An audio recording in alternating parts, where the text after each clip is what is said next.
The weather was fine in Florida this weekend. Not that I was in Florida, I wasn't, but do you know how I know?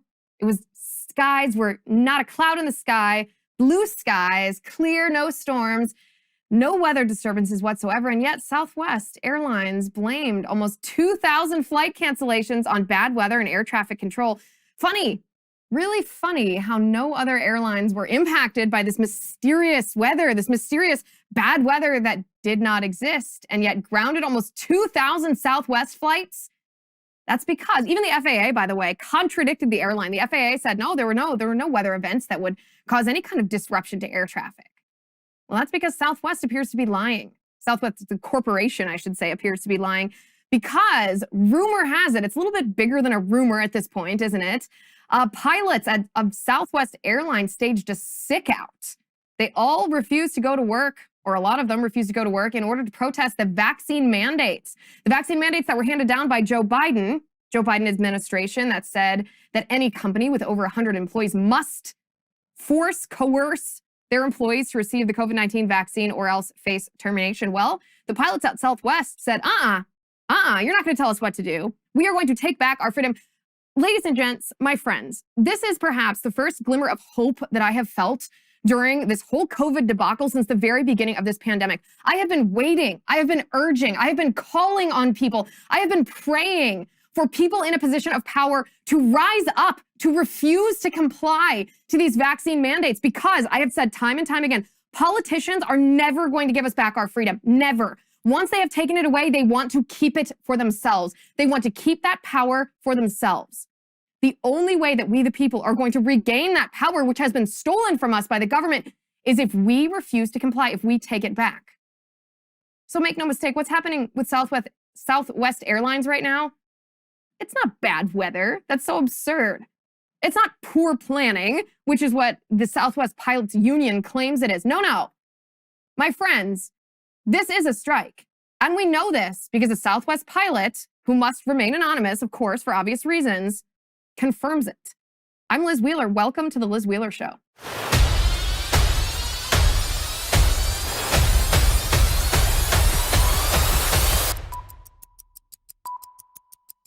It's a strike. What's happening at Southwest is not bad weather. There wasn't even a storm. There weren't even clouds. Nothing was threatening the safety of planes in the air or any passengers riding on those planes. No.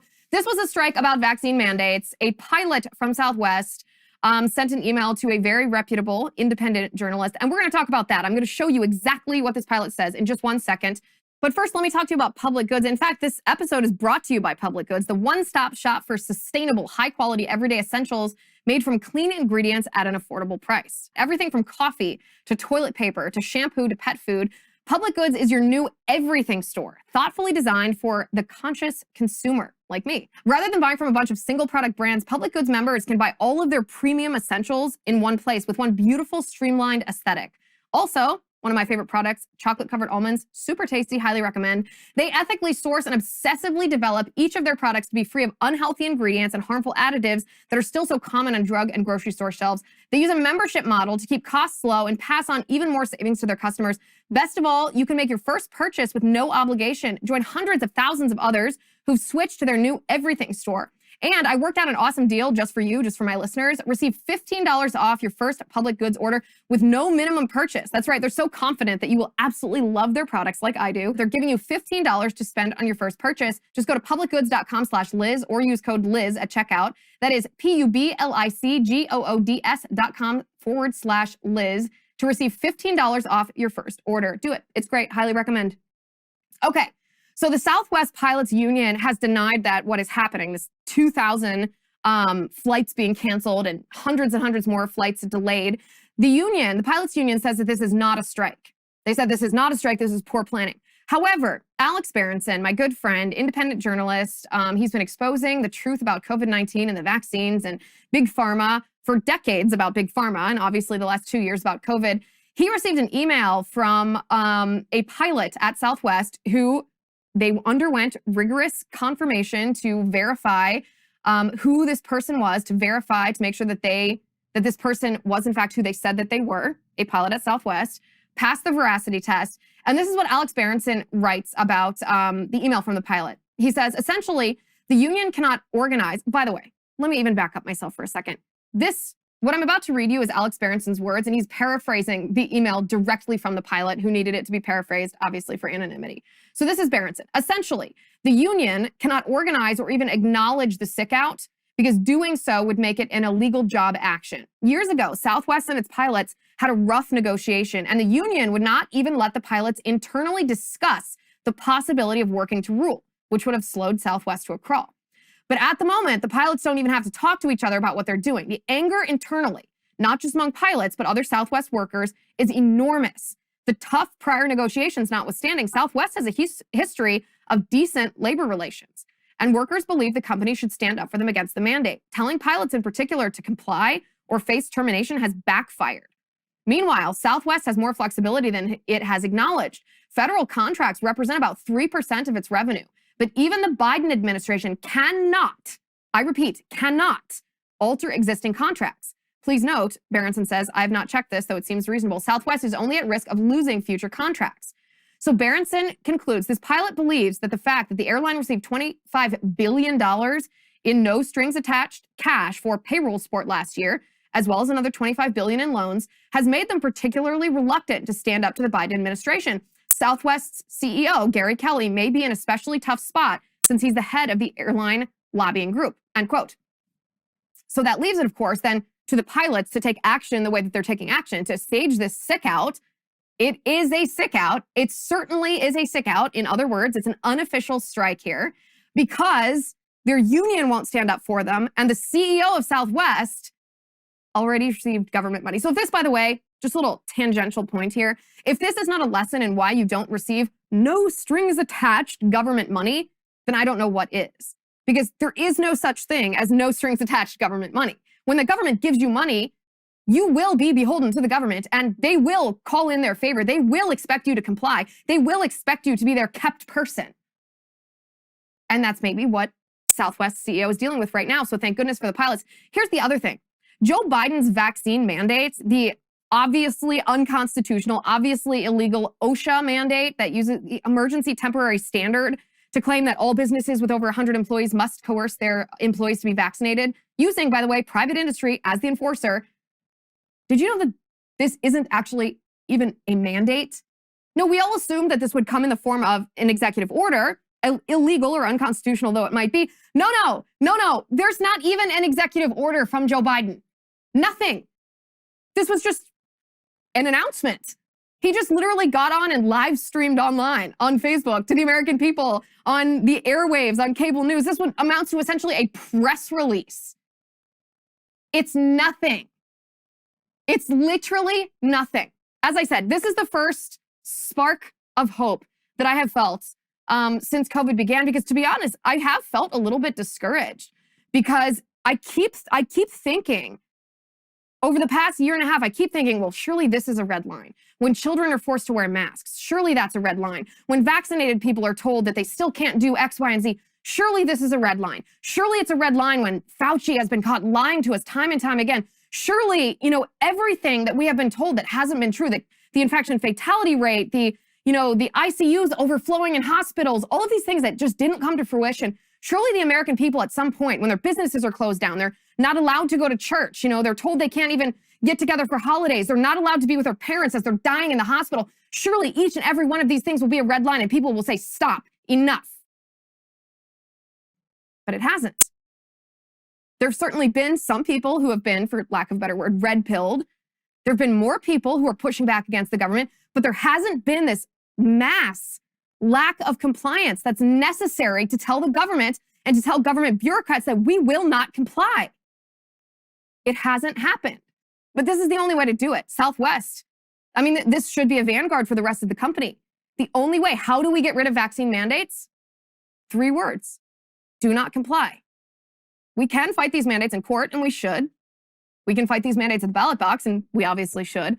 But the only way to really, truly stop this horrible tyranny is to stop obeying, to stop complying, to stop being afraid, to be willing to be uncomfortable in a situation, to be willing to risk something. Because we know politicians will continue to steal our freedom for as long as we let them. Politicians aren't going to voluntarily give back our freedom. We have to take it back ourselves. For mask mandates, And now for vaccine mandates, that means stop complying. And when people like the Southwest pilot stop complying, you bet the Democrats are scared. And you know how I know? Because the mainstream media, the PR firm of the left, the lackeys of the radical leftists, their spin machine starts whirring. Their spin machine starts spitting out all kinds of lies.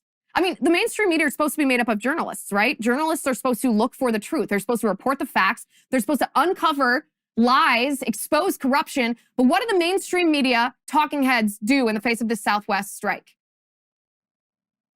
They lie.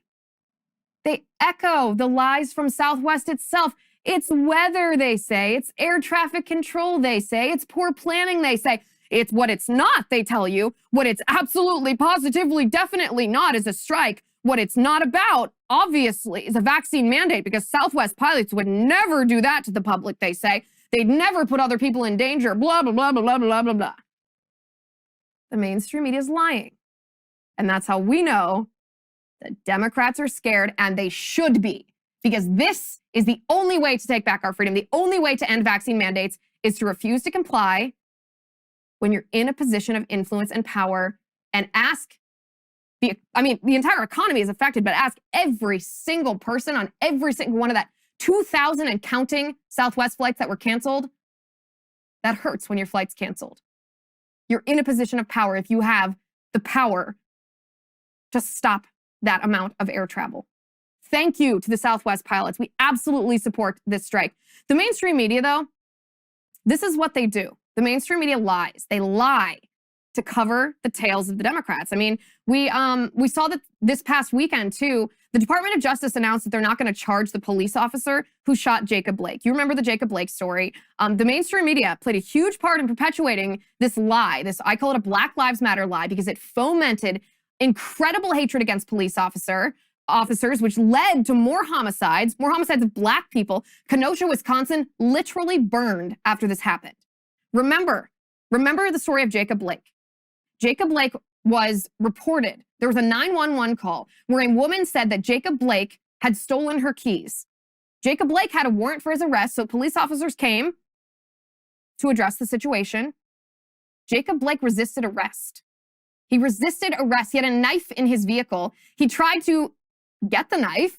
He tried to drive away, and police shot him when he was reaching for his weapon. In the wake of this, it wasn't reported accurately. What did the mainstream media say? Unarmed Black man shot by police. Unarmed Black man shot by police. Unarmed, unarmed, unarmed. That's all we heard from the mainstream media, this lie that made it seem like it was a horrible, horrible thing. And it is a horrible thing when anyone's shot. That's true. But what's not true, this was not an innocent, unarmed Black man who was shot by police who shot him just because of his Black skin. That was a lie. And the Department of Justice is essentially acknowledging that that was a lie, because they say they will not charge the police officer who shot Blake. In fact, that police officer returned to duty months ago. But did the mainstream media ever revoke their lies? Did they ever say, wait a second, we were wrong. We perpetuated this horrible BLM lie that not only led to the burning of Kenosha, Wisconsin, it led to more homicides, more violence, more racial divide. No. The mainstream media lied.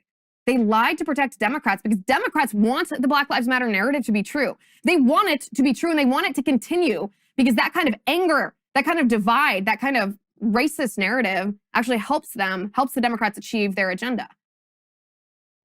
And so in the past few days, when the Department of Justice announced that they're not going to charge the officer with anything on the federal level, the mainstream media ignored it, because it did not help their agenda.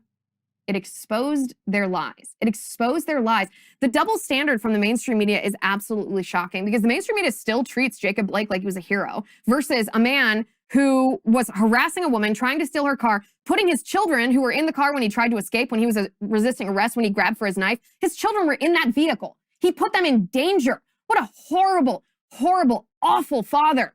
A horrible, awful man. The mainstream media still acts like he's a victim, that he's some kind of hero, that he's, a poster child for this BLM narrative that's false. And yet, down in Texas, when a school shooter shot a teacher, shot multiple students. You didn't hear much about this story, did you? This shooter was out on bail after being arrested. The next day, he was out on bail after committing this atrocity. I know, innocence until proven guilty. Out on bail after a school shooting, partying, posting pictures of himself partying on social media, and the mainstream media doesn't say a word? Are you joking? His family says that the shooter was bullied for, quote, being financially blessed.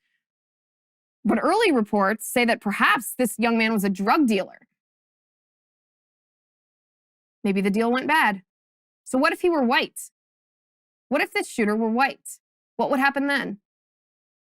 If he was out on bail after committing a school shooting, there would be riots in the street. Riots. The gun control fanatics, the Black Lives Matter fanatics, they'd be enraged. The mainstream media would headline this and talk about this for months. So where are the headlines? Where's the outrage? Where are the protests? Where are the riots? Where's the activism? Where's the left? Where are the Democrats? Where's the mainstream media?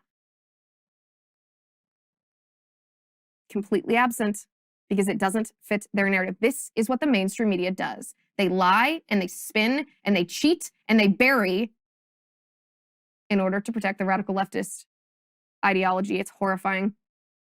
Also horrifying is the reality. So we can talk a lot about vaccine passports, right? They're happening in New York City. They're happening in San Francisco. They're happening now in Los Angeles, including, by the way, children. 12-year-olds are now required to have a vaccine passport, even though it's the vaccine, the COVID-19 vaccine for 12-year-olds is only emergency use authorization, still required if children want to take part in society. Absolutely horrific. But it's much, much worse. In Lithuania, the reality of absolutely universal vaccine passports is horrifying. We're going to talk about that in a second. But first, I want to talk to you about restricted. Should big tech have the power to control what we see, what we hear, and perhaps even what we think? Now, you all know my feelings on this. I've been shut down by big tech repeatedly, consistently demonetized on Facebook. And sometimes I even have to self-censor my show on YouTube so that they don't delete my channel. Big tech tyranny, however, it actually shouldn't be a partisan issue. My friends at PragerU just released a new documentary called Restricted. It's a fantastic deep dive into why big tech censorship is a problem that affects all of us, regardless of party affiliation. You can watch the new film right now at prageru.com/restricted. They talked to YouTube comedian JP Sears. They talked to a former Facebook employee. They talked to Locals founder Dave Rubin, policy experts, and more. All people who are intimately familiar with the inner workings of big tech, how we got to this point, and what we can or cannot do to stop this tyrannical restriction of our free speech. Like I said, I encourage you, your friends, your family, go watch this new documentary by PragerU at prageru.com/restricted. It's more important than ever that we're all educated on this issue of big tech censorship and that we're armed with the facts to be able to stand up and fight back. Again, that's prageru.com/restricted. Go check it out today. Also, bonus for you all, Jay Hay directed this. prageru.com/restricted. Go check it out. Okay, so there's a Twitter thread that was fairly popular on Twitter this weekend, although I wouldn't quite give it viral status. So I want to bring it to your attention because it's absolutely chilling. I mean, we talk about this hypothetically. As you can see, I'm at a loss for words here. We talk about this hypothetically. What would happen in our nation if we have this universal idea of a vaccine passport? What would life be like? Would it be like 1984? Would it be some dystopian reality? Well, in Lithuania, that's what's happening. We don't need to be hypothetical about what it would be like here. We can see for ourselves what it is like in Lithuania. So a man named Gluboko Lietuva in Lithuania posted the following. This is about vaccine passports in his family's life. He says, and I quote, "With no COVID pass, my wife and I are banished from society. We have no income, banned from most shopping, can barely exist, but we will not accept authoritarianism. Here's how life looks after 1 month in Lithuania under Europe's first strict society-wide COVID pass regime. My wife and I have been suspended without pay for 4 weeks. We can't return to our jobs, not sure our employers would even let us back. Even if they did, our colleagues despise us, wish on social media for our death. Nothing we can do will ever erase that. We can't work there. We can't find new jobs in our professions. My wife and I have very different jobs in very different fields, but all jobs in both of our fields now require the COVID pass. No pass, no job." This is perhaps the most shocking part. This is the part that really hits me in the gut. He says, "We're not allowed to buy food in the local supermarket. We may only shop in small stores with street-facing entrances, which mainly sell food, pharma, glasses, contacts, or farming and pet supplies. In our area, that effectively limits us to one small expensive convenience store. Can you imagine, by the way, let me just cut into this. Can you imagine implementing a draconian policy in the name of people's health, in the name of saving lives, while at the same time, you're actually depriving someone of a basic necessity of food? I mean, I can only think of one word to describe this. It's absolutely evil. He says, the pass has wreaked havoc with the free market. Supermarkets, which require the pass, report shopper traffic is down 25% in the month since the pass was imposed. But in the small stores where the pass isn't required, it's up only 0.7%. So where have the shoppers gone? We now buy food in old Soviet-style markets, outdoors, in parking lots, products sold on the street, tiny tables, or from backs of cars, produce, eggs, cheese, meat, fish, cash only, no pass required. Not as convenient as a supermarket, but it works for now. Life finds a way. I mean, the photograph of this is shocking. It's stunning. You can see that. It literally looks like a third world nation. It looks like the Soviet Union. It looks like a dystopian socialist scene. He says, I need to make some home repairs, but without a pass, I can't enter the hardware store to buy supplies. I can't call for a repair worker because repairs are banned for non-pass holders. And I have no income now to pay for outside help anyway, so our home stays unrepaired. He says, we went to the dentist we've attended for years for an appointment for one of my children, but had to leave because I don't have a COVID pass. No other dentist in our area will see us. We've heard of dentists who treat people with no pass, but they're far, so no dental care. We tried to buy art supplies for our kids from a craft store, no purchase allowed without a pass. We tried to buy educational toys in a toy store. We were barred from entering. Can't buy kitchen supplies. Banal, but frustrating. We tried to print some papers in a copy shop. The staff refused us service without a pass. We can't enter the library to browse books with our kids. That used to be one of our family's greatest pleasures, but we're not allowed anymore because we don't have a COVID pass. Our 2 kids outgrew and destroyed last winter's clothes. We tried to buy new ones, but with no pass, many stores rejected us. And then he says, finally, my pregnant wife, begging, tears in her eyes, a manager at a secondhand store relented just this once, okay? Can't let you people in here again. Can you imagine? To a woman carrying a child because she didn't have a COVID pass? This is not hypothetical. This is not 1984. This is happening in our world. I mean, people, we have to wake up to this. We have to say no before we get to this point in our country. It will happen if we don't put a stop to it. Australia is not an aberration. What's happening in Lithuania isn't just a random occurrence, an isolated incident. This is the logical trajectory of where we are right now in our country if we don't stop it. He goes on to say this pressure to submit is everywhere and it's overwhelming. Our ability to survive has been destroyed, but no matter the suffering imposed and the hardships we must endure, we'll never accept the descent into authoritarianism which the COVID pass represents. QR codes to enter stores, COVID pass needed to work, government approval needed to buy food, toys, clothes. No, no, no. The COVID pass regime of government segregation and control, punishing undesired behavior with banishment from society is the path to authoritarianism. I'd actually interrupt him and say it is authoritarianism. This isn't just the path to authoritarianism. This is tyranny. He says when COVID vaccinations were released, the original policy was education, trust, and informed consent to vaccinate targeted groups. But policy changed in 2021. Choice and trust was replaced by coercion and punishment. You've shredded trust in public health for generations. Perhaps forever, I think. I know I keep interrupting him, but perhaps forever. How will we ever, and this applies to the American people too, how will we ever trust public health officials when for the last year and a half, almost 2 years now, they have lied to us, they have manipulated us, they have coerced us, and they're treating us as subjects and not citizens? How would we ever trust a public health official again? Ever. I know I won't. He says government approval to exist in society, banishment based on arbitrary rules, recording of all people's movements, that's not health. It's control and power. This new authoritarian control will only grow to ban ever more behavior as bureaucrats push to expand their power. Like many cases in history, our slide towards authoritarian control in 2021 in Europe and throughout the world has fueled and been fueled by hatred and othering, which is encouraged by government and stoked by the media, and it's ripping our society apart. Segregation, blame for disease, accusation of wartime betrayal, incitement, persecution. This is not a history textbook. This is the reality of life for my family in 2021. Our humanity has been erased. This is wrong, so deeply, deeply wrong. Our winter is long, cold, and dark. My wife and I don't have savings to last till spring. But despite hardship, we decided resistance is our moral path. We want our kids someday to feel pride towards us, not disgust. Freedom is fragile, and we must defend it. If not us, then who? And then this. Imagine being able to say this to the people oppressing you in the face of this erasure of humanity. He says, you've inflicted so much suffering on us already. You plan to hurt us even more this winter, but know this. We will never accept your COVID pass regime. We will never accept the control, segregation, and hate. We will never accept this descent into authoritarianism. We do not stop you earning a living, though you stop us.